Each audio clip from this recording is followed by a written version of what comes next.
வெண்பாவ காப்பாத்தியே ஆகணும் அப்படிங்கிற மாரி சொல்லி, கடைசியில நம்ம விஜய், மல்லி இவங்க எல்லாருமே இப்படி போராடுவாங்க அப்படின்னு கொஞ்சம் கூட எதிர்பார்க்கவே இல்ல. அதே மாரி இப்போ அடுத்தடுத்த விஷயங்கள் என்ன பண்றது, ஏது பண்றது அப்படின்னு சொல்லிட்டு தெரியாம, இங்க நம்ம விஜய் திரு திரு திருன்னு முழிச்சுக்கிட்டு இருந்தாரு. ஆனா அந்த கடவுள், அதாவது ஏற்கனவே நம்ம மல்லி சொன்னாங்க, இந்த மாரி பரிகாரம் பண்ணலாம், பூஜை பண்ணலாம், சீக்கிரமா வெண்பா கிடைச்சிருவாங்க அப்படிங்கிற மாரி சொல்லி, 1 மணி நேரம், 2 மணி நேரம் என்னால டைம் ஸ்பெண்ட் பண்ண முடியாது. அந்த ஒரு கொஞ்ச நேரத்துல நான் கண்டிப்பா வெண்பாவ தேடி கண்டுபிடிச்சுருவேன் அப்படிங்கிற மாரி சொல்லி விஜய் சொல்லிட்டு இருந்தாங்க. ஆனா எது எப்படியோ அந்த கடவுளை வேண்டிக்கிட்டதுனால மட்டும்தான் அடுத்தடுத்த விஷயங்கள் எல்லாமே நல்லபடியா நடந்துச்சு. அதையும் தாண்டி இப்ப என்ன ஆச்சு அப்படின்னா, ஒரு பக்கம் நம்ம மல்லியும் அதே மாதிரி நாகு இவங்க 2 பேரும் அந்த லேடி கலாவதியை ஃபாலோ பண்ணிட்டு வந்தாங்க. ஆனா அங்க பார்த்தா இப்போ நம்ம வெண்பாவை காப்பாத்த முடியல. ஏன்னா எஸ்கேப் ஆகி ஓடிட்டாங்க. அதுவும் இல்லாம ஆம்புலன்ஸ்ல ஏத்திட்டு வந்தாங்க இல்லையா, ஆம்புலன்ஸ் ஏறி மறுபடியும் தப்பிச்சு போயிட்டாங்க. அதுக்கப்புறம் என்ன பண்றதுன்னு ஒண்ணுமே புரியல. அதுவும் இல்லாம இப்ப அடுத்தடுத்து நம்ம தீபிகா, அடுத்ததா தீபன் இவங்க எல்லாருமே வெண்பாவை காப்பாற்றக்கூடிய அந்த ஒரு சுச்சுவேஷன்ல இப்போ வேக வேகமா ஓடிட்டு இருக்காங்க. அதே மாதிரி இப்போ நம்ம தீபனும் நிறைய இடத்துல தேடிக்கிட்டு இருந்தாரு. அப்படி தேடிட்டு இருக்கும்போது தான் ஒரு ஆக்ஷன் நடக்குது. அதாவது ஆம்புலன்ஸ் எல்லாம் ஆக்ஷன் நடந்துச்சு. கடைசியில நம்ம விஜய்க்கு அடிபட்டுச்சு அப்படிங்கிற மாதிரி சொல்லி அந்த ஆம்புலன்ஸ்லயே இப்போ கூட்டிட்டு போறதுக்கு தயாராயிடுறாங்க. ஆனா ஏற்கனவே உள்ள இருக்கக்கூடியது இந்த ரவுடி கும்பல். அதுவும் வெண்பாவையும் வச்சிருக்காங்க. வெண்பாவுக்கு ஒரு பிரச்சனை அப்படிங்கிறதுனாலதான் வெண்பாவை காப்பாத்துறதுக்காகவே ஓடி ஓடி வந்தாங்க. அதாவது அந்த இதுக்கு ஹாஸ்பிட்டல் அதுக்கு போயிட்டு அங்க மருந்து வாங்கிட்டு வரதுக்கு போனாங்க இல்லையா, அது வெண்பாவுக்காக தான். ஏன்னா என்ன கொஞ்ச நேரத்துல கொண்டு போய் 10 லட்சம் ரூபாய்க்கு விற்க போறோம். அதே மாதிரி அந்த ஒரு டைம்ல எந்த ஒரு பிரச்சனையும் வந்துடக்கூடாது. ஏற்கனவே மயக்கத்துல இருக்கக்கூடிய வெண்பாவை கண் முழிக்க வைக்கணும் அப்படிங்கிறதுக்காக. ஏன்னா ஏற்கனவே ஓவர் டோஸ் போட்டு கடைசியில வெண்பாவை இப்போ ரொம்ப மயக்கமான ஒரு நிலைமையில வச்சிருக்காங்க.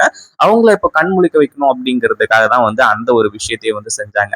ஆனா அந்த ஒரு டைம்ல தான் மல்லி பார்த்துட்டு இப்படி நடக்கும் அப்படின்னு கொஞ்சம் கூட எதிர்பார்க்கவே இல்லை. அதே சமயத்துல இப்ப என்ன ஆச்சு அப்படின்னா, ஒரு பக்கம் நம்ம விஜய் இருக்கார் இல்லையா, விஜய் இப்போ அந்த ஆம்புலன்ஸ்ல ஏறும்போது அங்க அந்த கலாவதிய தெரியாது. அதே மாதிரி அங்க இருக்கக்கூடிய ரவுடிங்களை தெரியாது. யாருக்கும் ஆபத்து அப்படிங்கிற மாதிரி சொல்லிதான் அங்க இந்த ஒரு விஷயத்த செஞ்சாங்க. அதாவது என்ன அப்படின்னு பாத்தீங்கன்னா, அதாவது நம்ம வெண்பாவோட முகத்தை மறைச்சிடுறாங்க. அதாவது ஒரு குழந்தைக்கு அடிபட்டிருக்கு. அதுவும் இல்லாம நம்ம விஜய உள்ளவே உட்கார வச்சிருக்காங்க. உள்ள உட்கார வச்சு ஒரு ஹாஸ்பிட்டலுக்கும் கூட்டிட்டு போறாங்க. ஏன்னா விஜய் அடுத்ததா ஹாஸ்பிட்டலுக்கு தான் கூட்டிட்டு போய் ஆகணும். அந்த ஒரு டைம்ல இந்த மாதிரி எங்க என்னாச்சு உங்களுக்கு அப்படின்ற மாதிரி சொல்லி விஜய் உள்ள உட்காந்துக்கிட்டு அந்த கலாவதி கிட்ட எல்லாம் விசாரிக்கும் போது, இந்த மாதிரி எங்க பேத்தி தான் இந்த மாதிரி கீழே விழுந்துட்டா, அடிபட்டுருச்சு, அதனாலதான் ஹாஸ்பிட்டலுக்கு கூட்டிட்டு போயிட்டு இருக்கோம் அப்படிங்கிற மாதிரி சொல்லிட்டு இருக்காங்க. நம்ம விஜயும் நார்மலா கேர்லெஸ்ஸா இருந்துட்டாங்க. ஏன்னா முகத்தெல்லாம் பார்க்கவே இல்லை. அதுவும் இல்லாம அங்க இருக்கக்கூடியது வெண்பா தான் அப்படிங்கிற எந்த ஒரு சந்தேகத்துமே நம்ம விஜய்க்கு வரவே இல்லை. அப்படி இருக்கும்போது தான் கடைசியா என்ன ஆகுது அப்படின்னா, நம்ம விஜயையும் கொண்டு போய் ஒரு ஹாஸ்பிட்டல் சேர்க்கிறாங்க. ஆம்புலன்ஸ் நேரா அங்க போக ஆரம்பிச்சிருது. விஜயை இறக்கி விட்டுட்டு அங்கிருந்து தப்பிச்சு போலாம் அப்படிங்கிற மாதிரி நினைக்கும் போதுதான் கடைசியில இப்படிப்பட்ட ஒரு விஷயம் நடக்குது. என்ன அப்படின்னா, நம்ம விஜய்க்கு விஜயோட போனுக்கு கலாவதியோட போட்டோ வந்துருது. அதை பார்த்த உடனே பயங்கரமா நதிச்சு, அதுக்கப்புறம் தான் அந்த ஹாஸ்பிட்டல்லயே வச்சு அந்த கலாவதியை உண்டு இல்லைன்னு பண்ணிட்டு இருக்காங்க. ஒழுங்கு மரியாதையே என் பொண்ணு எங்க இருக்கான்னு சொல்லிட்டு சொல்லிடு அப்படிங்கிற மாதிரி சொல்லி கலாவதியோட கழுத்தை பிடிச்சு நெருக்க ஆரம்பிச்சாங்க. கலாவதிக்கு என்ன பண்றது ஏது பண்றது அப்படின்னு ஒண்ணுமே புரியல. பயங்கரமான ஒரு அதிர்ச்சியில் இருக்காங்க. அடுத்தடுத்து ரொம்ப ஷாக்கு. அதுவும் இல்லாம இப்போ வெண்பாவ அந்த ரவுடிங்களை வச்சு விற்கவும் சொல்லிட்டாங்க. அதுவும் இல்லாம இப்போ ஆம்புலன்ஸ் எடுத்துக்கிட்டு வெண்பாவை கூட்டிட்டு அந்த ரவுடிங்க கிளம்பிட்டாங்க.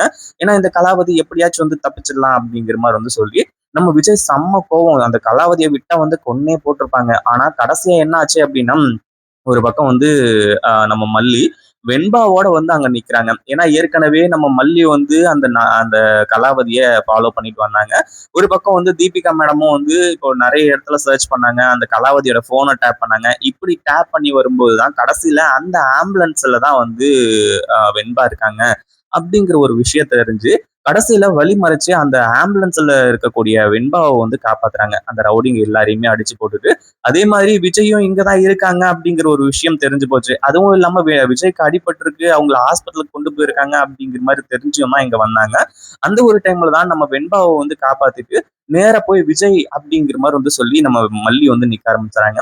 ஏற்கனவே செம்ம கோவத்தோட என் பொண்ணு மட்டும் இப்ப எனக்கு கிடைக்கல அப்படின்னா கண்டிப்பா நான் என்ன பண்ணுவேன் ஏது பண்ணுவேன் அப்படிங்கிறது தெரியாது, நான் செம்ம கோவத்துல இருக்கேன் அப்படிங்கிற மாதிரி வந்து சொல்லி நம்ம விஜய் வந்து நின்றுட்டு இருக்கும்போது வெண்பாவை பார்த்த உடனே ரொம்ப சந்தோஷம் ஆக ஆரம்பிச்சிருச்சு. ஏன்னா அவ்வளோ வந்து செம்ம கோவத்துல, அதுவும் இல்லாம வெண்பாவை காணோம் அப்படிங்கிற மாதிரி வந்து சொல்லி அவ்வளோ வெறியோட வந்து தேடிட்டு இருந்தாங்க. ஆனா இப்ப கடைசியா என்ன ஆச்சு அப்படின்னா, வெண்பாவை பார்த்த உடனே அந்த கலாவதியை வந்து விட்டுறாங்க. அந்த கலாவதியை விட்டா மட்டும் அவ தப்பிச்சு ஓட முடியுமா அப்படின்னு கேட்டா கிடையாது. ஏன்னா தீபிகா மேடம் போலீஸ் டீமோட வந்து இங்க நின்றுட்டு இருக்காங்க. கடைசியில வந்து போலீஸ் டீமோட இந்த தீபிகா வந்து கலாவதியை அரெஸ்ட் பண்றாங்க.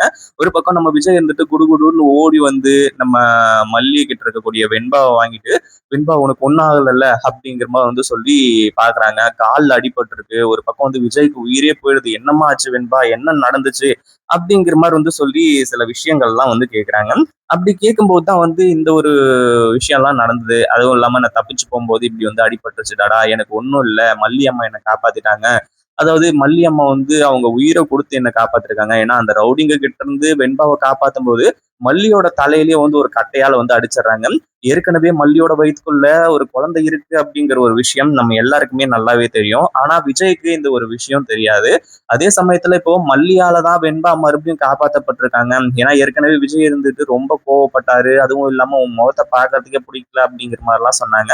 அப்படி இருக்கும்போது இப்போ என்ன சந்தர்ப்பம் அப்படிங்கிற ஒரு விஷயத்த புரிஞ்சுக்கிட்டாங்க. மல்லியால தான் வெண்பா காப்பாற்றப்பட்டது அப்படிங்கிற விஷயம் புரிஞ்சு கடைசியில மல்லி கிட்ட மன்னிப்பு கேட்டு அப்படியே அங்கேயே வந்து ஒன்னும் சேர்றாங்க.